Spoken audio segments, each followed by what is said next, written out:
Residents in Lismore in northern New South Wales have been ordered to evacuate for a third time this month as an east coast low lingers over the north coast, bringing intense rain. Wilson's River has breached Lismore's flood levee for the second time in a month, causing inundation in the CBD. Residents in Mullumbimby and low-lying parts of Billinudgel have been cleared to return home. Evacuation orders do remain in place for Tumbungum and also low-lying parts of Kyogle. Bellinger River Tourist Park has also been issued an evacuation order, including Karahi's Riverside Caravan Park. Let's take you live to our reporters who are standing by with the very latest. First to Claire Todd-Hunt, who was on the outskirts of Lismore. Claire, I understand an evacuation order was reissued this morning.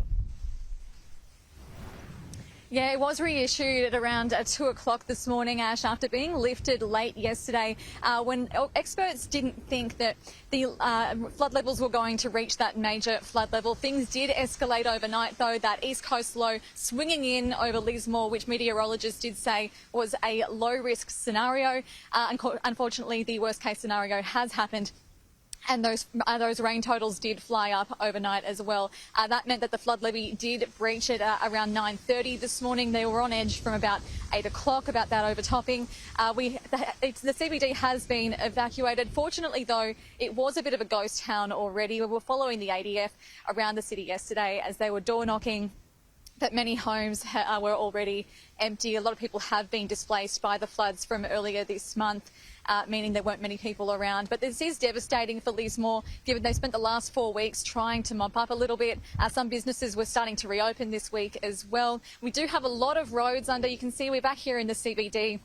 Many roads are under. We have cars going under here on this street, and a preschool as well just to my left has floodwaters rising quite rapidly as well. We were warned this would happen as soon as the river rose above that Lismore flood levee, and we do now have the town being inundated for a second time in a month.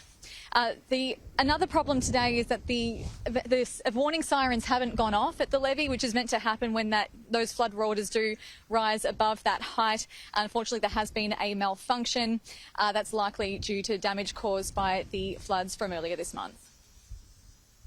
I also want to remind people that if you are travelling in and around those areas, stay out of floodwaters. Again, do not risk it.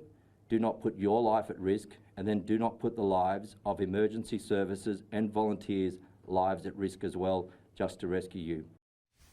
The good news, though, is that it's likely this significant rain will ease off this afternoon. The winds are picking up at the moment, though, as we do face some severe weather in Lismore.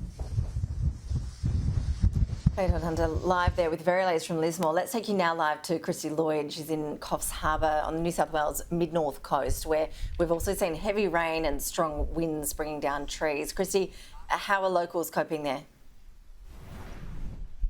Yeah, we've seen, as you mentioned, a fair bit of heavy rainfall and damaging winds which have uprooted trees, causing a number of road closures across the Coffs Harbour region. So a number of roads have been blocked. The SES have been working quite hard this morning to clear those trees and clear the roads. We've also had roads blocked as a result of flash flooding from the torrential rainfall. Now, as you can see at the moment now, we have got a bit of reprieve.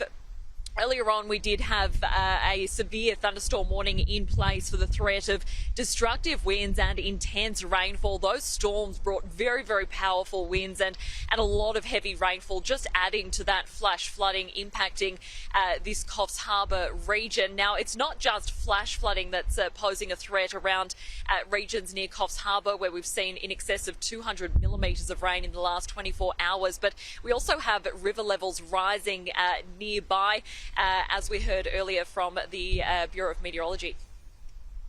We're seeing major flooding also further down around the Northern Rivers area, Coffs Harbour and Ballinger. We saw widespread 300 millimetres. Dorrigo over 300, Ballinger also over 300 millimetres there. Now, here in Coffs Harbour, as I mentioned, Ash, a lot of the threats have been from the damaging winds where we've had trees uprooted because the ground is just so saturated.